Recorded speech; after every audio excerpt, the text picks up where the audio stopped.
اعوذ باللہ من الشیطان الرجیم بسم اللہ الرحمن الرحیم۔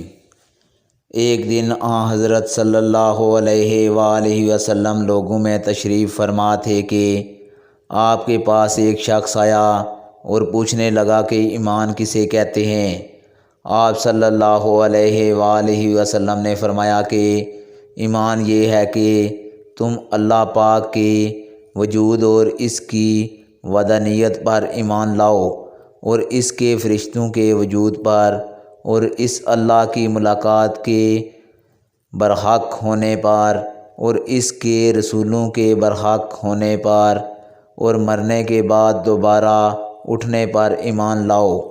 پھر اس نے پوچھا کہ اسلام کیا ہے؟ آپ صلی اللہ علیہ وآلہ وسلم نے پھر جواب دیا کہ اسلام یہ ہے کہ تم خالص اللہ کی عبادت کرو اور اس کے ساتھ کسی کو شریک نہ بناؤ، اور نماز قائم کرو، اور زکوٰۃ فرض ادا کرو، اور رمضان کے روزے رکھو۔ پھر اس نے احسان کے متعلق پوچھا۔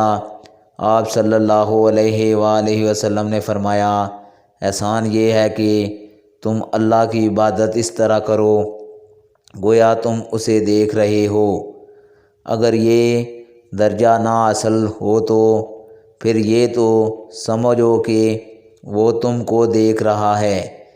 پھر اس نے پوچھا کہ قیامت کب آئے گی؟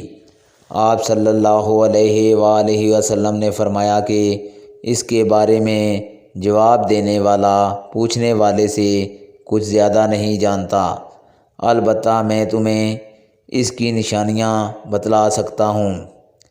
وہ یہ ہیں کہ جب لونڈی اپنے آقا کو جنے گی، اور جب سیاہ اونٹوں کے چرانے والے دیہاتی لوگ ترقی کرتے کرتے مکانات کی تعمیر میں ایک دوسرے سے بازی لے جائیں کی کوشش کریں گے۔